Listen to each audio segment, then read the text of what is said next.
ఇలా మీకోసం ఆలోచించి మీరే మీ మనిషి ఆలోచించి మీ కుటుంబ వ్యక్తికి ఆలోచించి నా కొడుకుకు టైం ఇవ్వలేదన్నా, నా కొడుకుతో మాట్లాడలేదన్నా.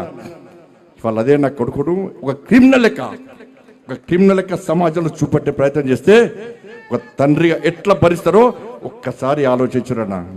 నా కొడుకు నేనేం తప్పు చేయలేనా, మేము ఫ్రెండ్స్ ఉన్నానా, మేము తప్పు చేయలే, కలిసి ఉన్నాం, ఇలా విడిపోయినాం, నేను ఏ తప్పు చేయలే, నిజాయితీగా బయటికి వస్తా అని చెప్పి ఇలా నా కొడుకు ఎప్పటికీ నేను సమర్థిస్తలేనన్నా. తప్పు ఎవడు చేస్తా కూడా నా కొడుకైనా సరే ఎవడైనా సరే చట్టం ముందు సమానులే. నా కొడుకు తప్పు చేస్తే తప్పకుండా నా కొడుకు శిక్ష 100% పడాల్సిందే. ఇలా నా కొడుకు ఒక రకమైన చట్టం, ఇంకో వ్యక్తికి ఇంకో రకమైన చట్టం ఉండాలని కోరుకునే వ్యక్తి బండి సంజయ్ గారు. సమాజంలో చట్టం ఎవరికి చుట్టం కాదు, సమాజంలో చట్టం అందరికీ సమానమైన విషయాన్ని ఇవాళ నేను స్పష్టం చేస్తున్నాను.